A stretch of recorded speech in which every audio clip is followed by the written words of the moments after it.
Hello boys, welcome back to another session of video tutorials, and this session is meant for class 12th biology students, and this is meant for 4th September 2020.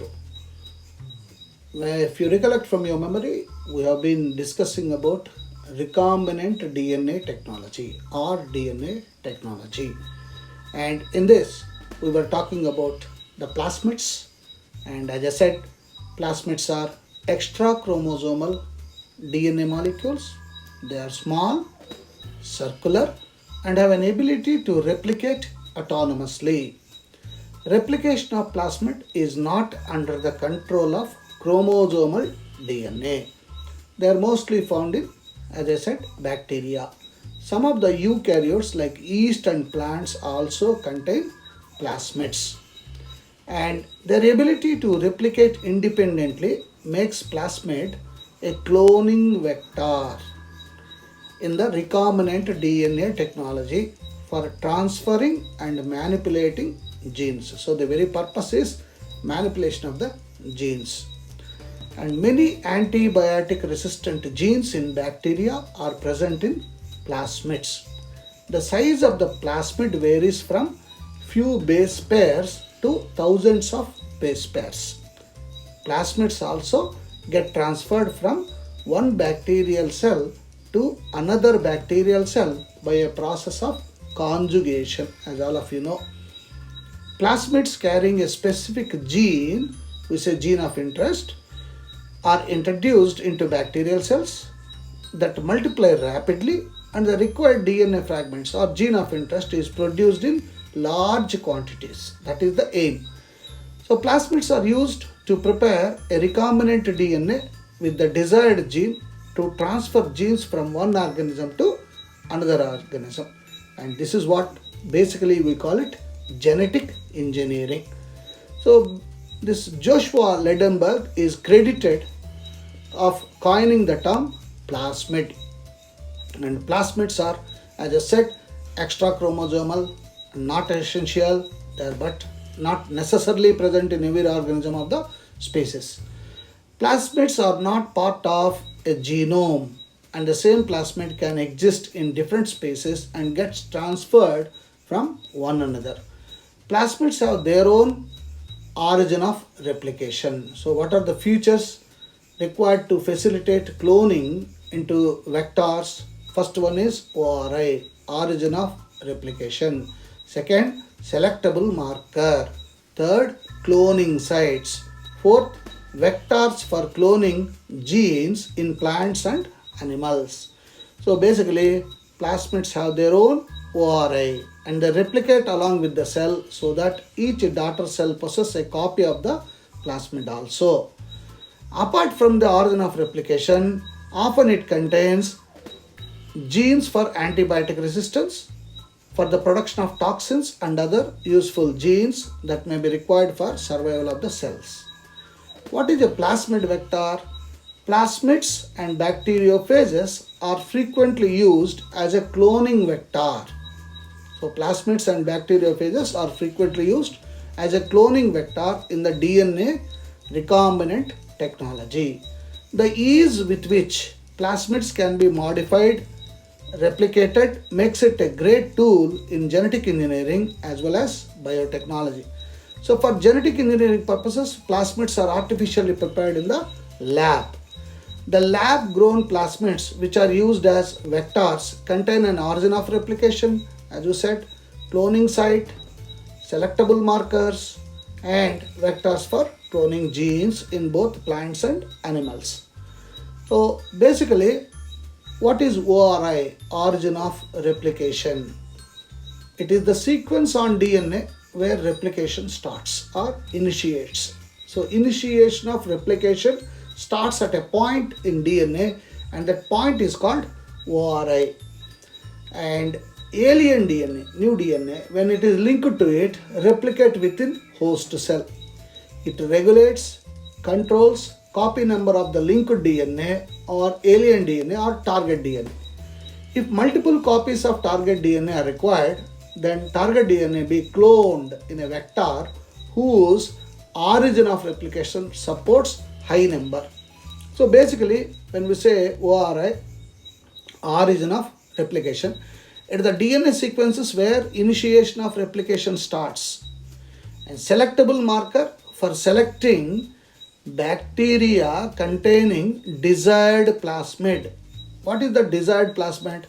Example, antibiotic resistance genes and other specific genes, multiple cloning sites, recognition sites to insert foreign DNA fragment by using restriction enzymes. A few or single recognition site is preferred to avoid getting several fragments. Promoter region promotes transcription of the target gene to get the desired protein primer binding site. The sequence of DNA used as a start point for PCR amplification and sequential verification. So DNA, as we said, is cut at a specific point by using restriction enzymes. This we call it molecular scissors. And the molecular scissors makes sticky ends of the DNA. In our previous session, we talked about that. Herbert Bayer and Stanley Norman Cohen together discovered rDNA technology. Again, in your NEET exam, you must remember this. Bayer and Cohen. And the recombining DNA segments as desired and inserting into the bacterial cell to get the desired protein. So the desired genes are then inserted by using an enzyme called DNA ligase. So recombinant DNA molecule is then introduced to the host bacteria cell by a process of transformation. Again, this I showed you in my previous diagram. Here you can see the transformation. Okay, transfection. This is how it is introduced.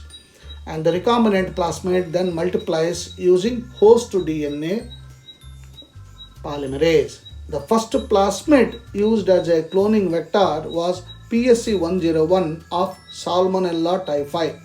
They showed that a gene from a frog can be expressed in the bacterial cell. E. coli plasmid is frequently used as cloning vector. And the most famous one, of course, we were talking about this cloning sites, selectable marker. Selectable marker is to identify, eliminate non-transformants from transformants and selectively permit growth of transformants. What is transformation? It's a procedure through which rRNA is introduced into the host bacterium and that changes the phenotype. Example, E. coli, resistance against ampicillin, chloramphenicol, tetracycline, kanamycin, selectable markers which is lacked in normal E. coli. What about cloning sites? It's a region in the vector where ligation of target DNA takes place. So that's why we say ligases.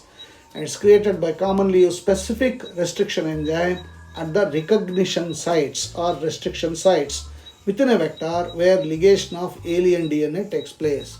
And the most famous one is PBR322 plasmid. So the PBR322 is genetically engineered plasmid.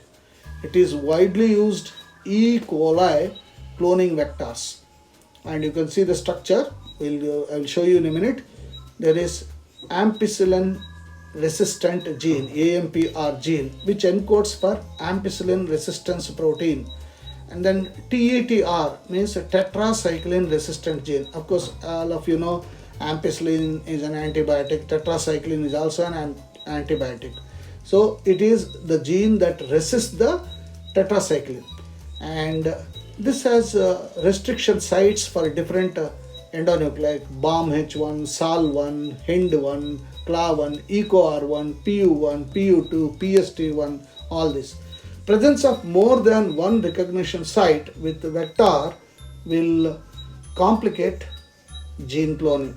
So ligation of alien DNA restriction site is present in one or two antibiotic resistant genes. The inactivation of the gene enables to choose transformants from non-transformants. Now, normally this PBR322 diagram, take a paper, draw it and label it correctly, and let's say first why it is called PBR322. Of course, it's an artificial plasmid. It is synthesized in the lab, right? So that you must remember. So the main characteristics of PBR 322 are: first, restriction sites. What are those restriction sites? All those what you are seeing in the diagram: BOM, H1, SAL1, HIND3, CLA1, PUV1, PST1, ECO-R1 and CLA1. All these are restriction sites. And then second, selectable marker. Selectable markers, you can see there are two selectable markers. One is ampicillin resistant and tetracycline resistant. You can see the pink ones, AMPR and TETR. Those are selectable markers. And the origin of replication, ORI, you can see here, the almost violet one, ORI, origin of replication. And ROP, it codes for proteins which are involved in the process of replication of plasmid. Different antibiotic resistance genes act as restriction sites and ligate foreign DNA and for the selection of transformants. The gene where the foreign DNA is inserted becomes inactive. Alternative selectable marker. Mostly these have an ability to produce some color after reacting with chromogenic substance. The alternative markers are used for the ease of differentiating recombinants from non-recombinants. Example, gene coding for beta-galactidase. When a foreign gene is inserted between the gene coding for beta-galactidase, the recombinant cell does not produce the enzyme beta-galactidase due to inactivation of the gene. In the presence of chromogenic substrate, non-recombinants from blue color colonies and recombinants from colorless colonies will be formed. So basically it is PBR 322 is very famous. It's a plasmid. And if alien DNA is ligated at, for example, BOM H1 site in tetracycline resistant gene, recombinant DNA lose its resistance against tetracycline. This is what makes it main important. So the DNA recombinant rDNA will lose its resistance against tetracycline. So whenever there is infection, we use antibiotic, right? Tetracycline and ampicillin. So when we are inserting a gene with which it is losing its resistance against tetracycline, means it works. So transformants can be selected from non-transformants. That's plating bacteria on ampicillin containing medium. The bacteria grows nicely.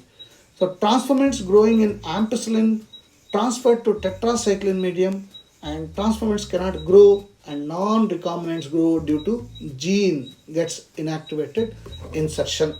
So basically it is the PBR 322, which is a cloning vector. It has got all the genes for that.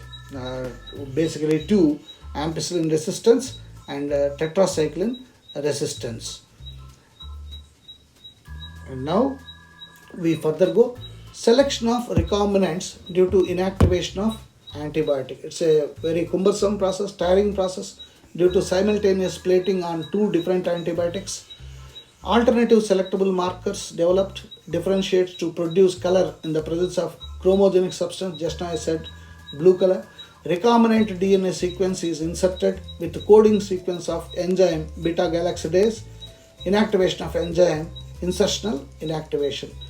Presence of chromogenic substance B-galactidase, blue colored colonies, bacteria with plasmid with no insert. And presence of insert is inactivation of beta-galactidase. Colonies do not produce any color. So these are the basically what we talk of tools required in making DNA technology. So one of the tools that is required is cloning vectors, and the most famous cloning vector is the PBR 322. So take a paper, draw it and label it and try to know, identify the ORI, selectable markers and the resistant sites, ampicillin and tetracycline resistant sites. And normally this is for 2 marks in your CBSE examination. And post your doubt.